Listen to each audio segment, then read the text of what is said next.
Howdy folks, Doc here with Last Best Tool, and today I'm going to go over precision screwdrivers.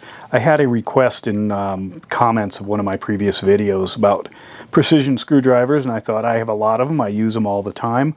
I can probably come up with something to make a good video. And I decided basically there are three things that you need to consider with precision screwdrivers. And the first is I'm going to lump it under the term quality. And that's when you're working with a precision fastener and a precision driver, the mating between the fastener and the driver must be perfect or precise. This is like a standard screwdriver, even though it's very small. I wouldn't consider this a precision screwdriver. But when you get to precision screwdrivers, that means that there is no wiggle room with the fit. It has to be exact, or you may destroy the fastener or destroy the tool, or likely both. So in a precision screwdriver, what I consider a precision driver means that it's absolutely critical that the match be made, and generally it's very tiny. And we're talking about a lot of different choices in bits, such as these. Every one of these is different. Every one of these has a specific fastener that goes with it. And for instance, I've got two fasteners, or two bits here, right there. Take a close look at those. Can you see the difference?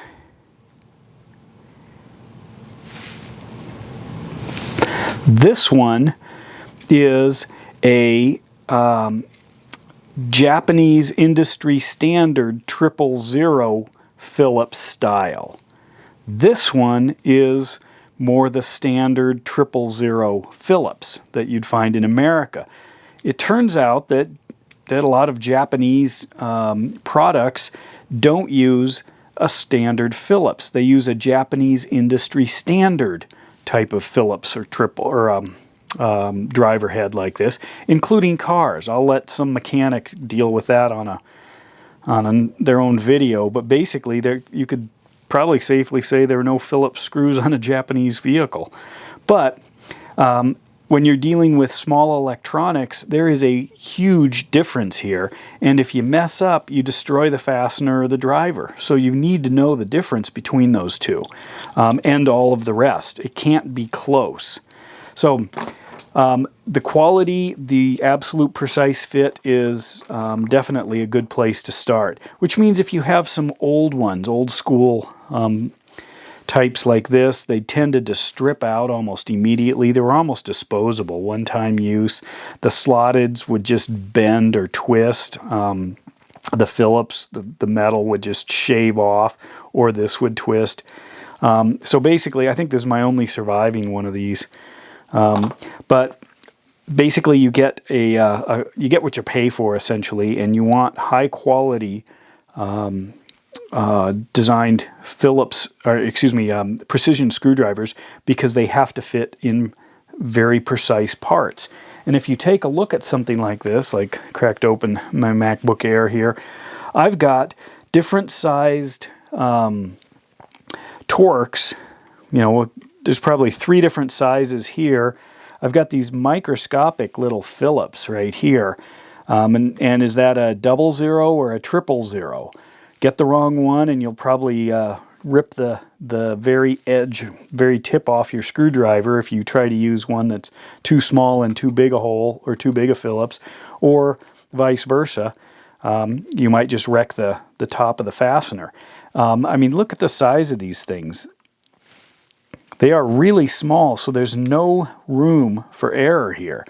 And even basic electronics, like here's a walkie-talkie, if you get into what's actually holding these things together, it might be some unusual fastener with a strange shape.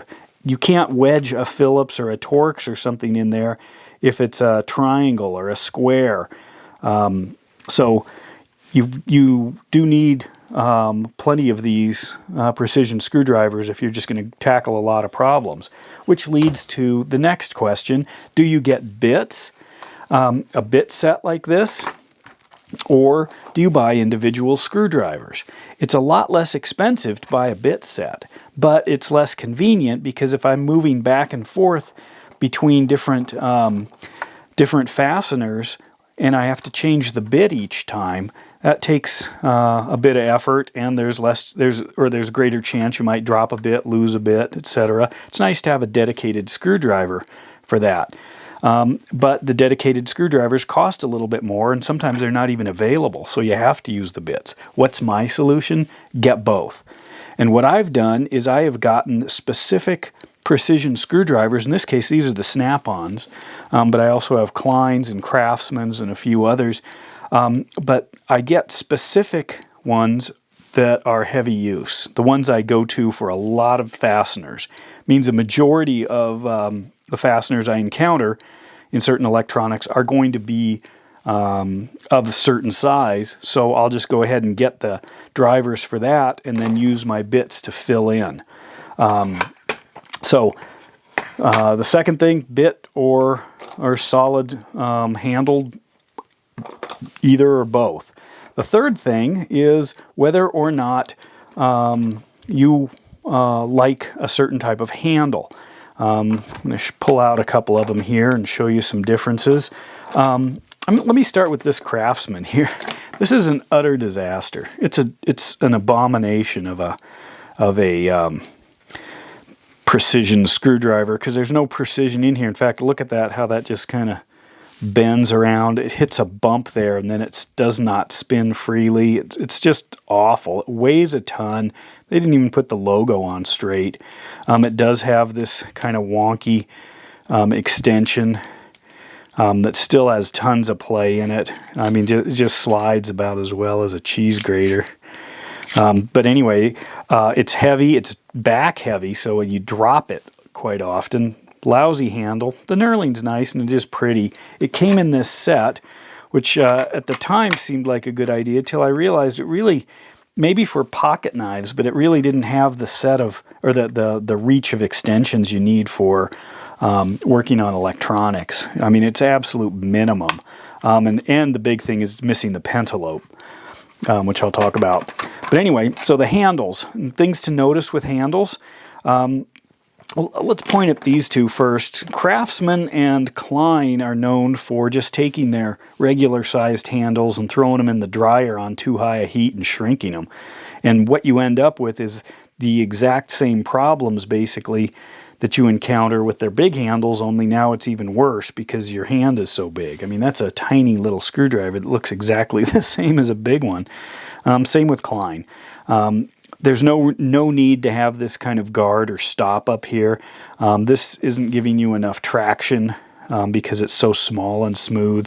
So you'd want to redesign it for the way it operates in your hand, and that's where something like this Ekland comes into play. It's a little bit on the big side, but it fits nicely in your hand.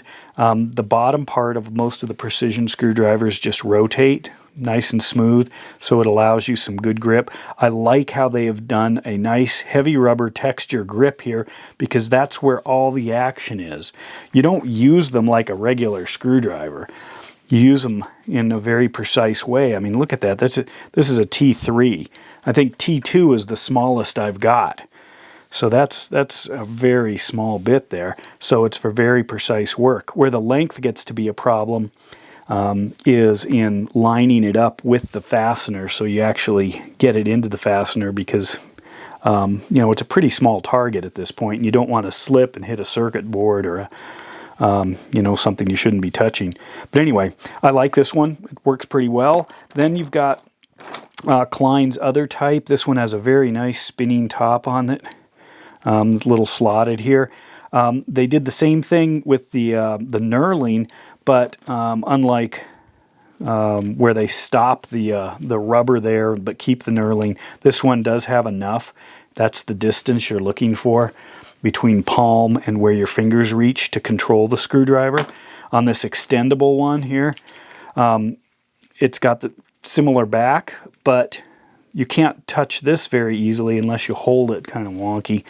And this really is that slippery acrylic kind of plastic that doesn't give you the purchase you want. So, that one's better. And this also has a removable bit, kind kind of as a side note, you can choose whether or not you want removable, or kind of like an all-in-one screwdriver, or just a bit handle. But anyway, this one, they should have had this rubber coated, I believe. When they did it more here, that one actually does work a lot better, even though it's got the same replaceable bits. This one is designed to give you both kind of long and short, but these are pretty standard. Phillips and slotted. Nothing fancy here. Let me show you this. This is let me pop the bits out of here for a second. This is a iFixit, and it's one of my favorite precision screwdriver brands. This is beautifully finished, machined aluminum, nice anodization, pretty. This is just silky smooth, the way this spins. This is also by iFixit, and this is a plastic or resin one. It's a little bit crunchy in the back. It's plastic all the way except this part right here is aluminum. These two shafts seem to be about the same right from here up. But here's the big difference, and I've just got a little balance point here. So I'm going to balance this one on the edge of this little Milwaukee trim square, and I'm going to balance this one.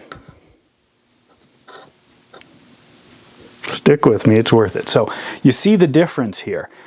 It's kind of a big balance difference. This one has the balance point darn close to where your finger is going to be holding onto it, driving it. This one, the balance point is quite a ways back. So what happens is when you're using this one, it tends to tip towards the workpiece. If it tips towards the workpiece, instead of having the weight back, the weight's forward, so it tends to fall towards what you're trying to do. This one, on the other hand, falls back, so the moment you let up your grip on it, it just tips over out the back of your hand. So if I'm using it here and I loosen up, it just flies right over the back. Whereas this one, if I'm using it, tends to either stay there or maybe even roll forward a little bit. So it's much easier to control. So this awful Craftsman here, pull that one out again, this thing just flies out of your hand. And you don't want to be dropping that into your computer. It's a good way to damage things. So it's important to have something that is really nimble, as much as I love that, and it's just a beautiful design. The simple lightweight plastic one is a lot better for most uses. Here's Stanley's mini screwdrivers. These are not necessarily precise. That's their entry into it. These are pretty handy, like to keep one in your car for sunglasses or something if you need to try to get the screw back, but usually they're a little too big. This is actually designed specifically for that purpose. It is a glasses screwdriver. Even comes with a few extra screws inside, for emergencies. But it's designed, you can see the magnifying glass there, maybe to help you a little bit. Especially if the glasses are so you can see, and then they come apart, and now you got to fix them, but you don't have your glasses. Anyway, so in general, what you're looking for is quality. You're looking for the split between a bit set and a all-in-one screwdriver, and then you're kind of looking for what handle seems to serve your purpose the best. Precision screwdrivers are not to be used for anything but very precise stuff, because they are so incredibly fine that there's a good chance you'll damage them with any transgression with them whatsoever. And they aren't necessarily cheap, although these Snap-ons, I think they were like 10 or 12 bucks a piece. Not a lot, but I can get this entire bit set for, maybe it was around 35, 40 bucks, which leads me to this. Let's say that you have a broken phone, something like this. Here's an iPhone 7. Well, if you have the need to get like a screen replaced, probably all happened to us, what you need to do is think about, can I do that myself? And you probably can. What you're going to need is a screen And the screens are available from companies. They help you choose which one's right for your phone. If you're opening it up, you might as well throw a new battery in it. And then maybe you could have some fun. This is a white iPhone 7. Here's a black iPhone 7. And what I've decided I might do is swap out the button on this black one for a white button. Just to have fun. While I'm in there, while it's apart, I might as well do that. So I bought the screen, bought the button. You can see that little thing kind of down in there. And I bought the battery. Came to about $40 plus that, would be like $80, which is still less generally than what it costs to get a screen fixed. So I could do it myself, and I end up with the tool at the end, and I get to customize it a little bit and have fun with it. So that's the point. So the precision screwdrivers can end up paying for themselves in one job, one thing. And then if you got a friend who's got a broken iPhone, you could say, heck, I can get that fixed for you for not a whole lot, and you get pretty good at it. The newer phones, you have to be careful. Sometimes they don't recognize non-Apple fixes, or they've got something in the software that has to be done by a professional, but any of the older stuff you should be able to fix. And then a lot of other electronics. Just dive in and try to figure it out. A lot of this stuff, I mean, the electronics are almost dishwasher safe, so go ahead and explore. What's the worst you're going to do? Break it? It's broken. But precision screwdrivers, get them and start going to town on the small stuff. With that, Doc out.